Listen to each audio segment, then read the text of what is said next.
Electoral College is a system in the United States that is used to elect a president.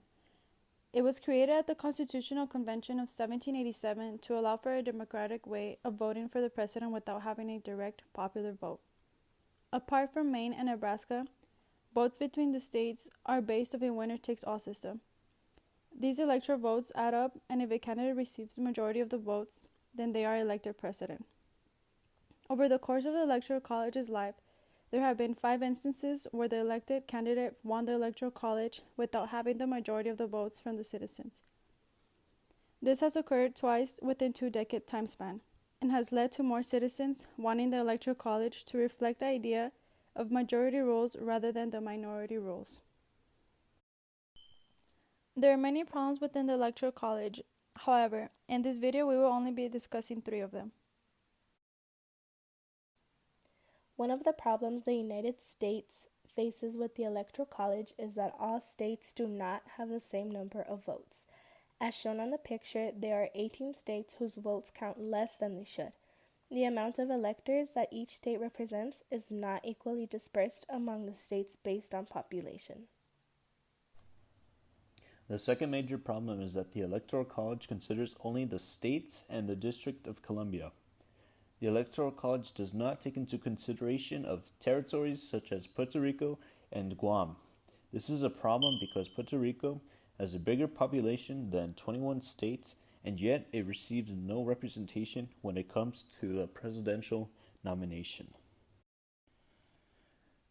Many citizens feel that their voices are not being heard because the majority does not choose the president, and not everyone is being represented. Since the inception of the Electoral College up until the year 2018, there have been times where a candidate wins the Electoral College but not the majority, which creates a fail to uphold the principle of the majority rule.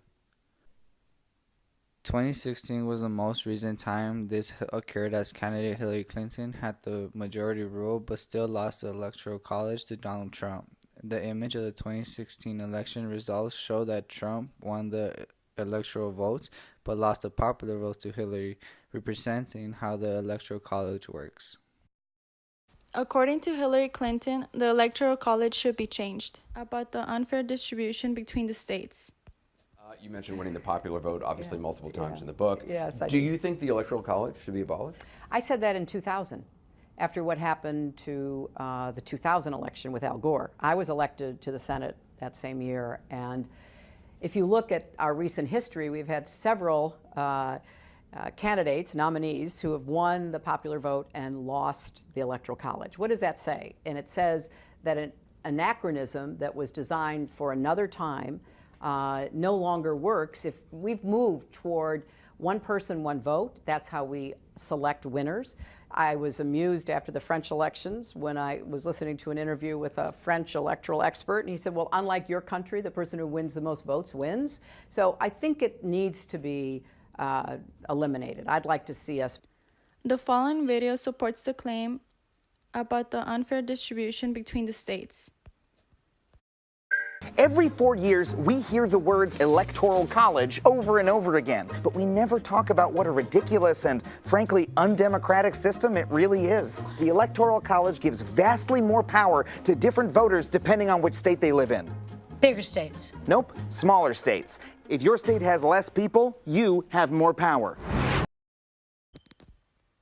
According to opponents, the Electoral College system should remain the same because if we were to remove it, the two-party system will crumble and will lead to a smaller party system that focus on specific issues only.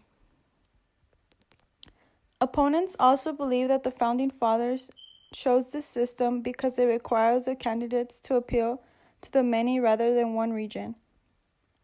Even though the Electoral College will continue to be a topic of debate, as society moves forward with different candidates and different presidents, we believe the Electoral College should be fair amongst all of its citizens.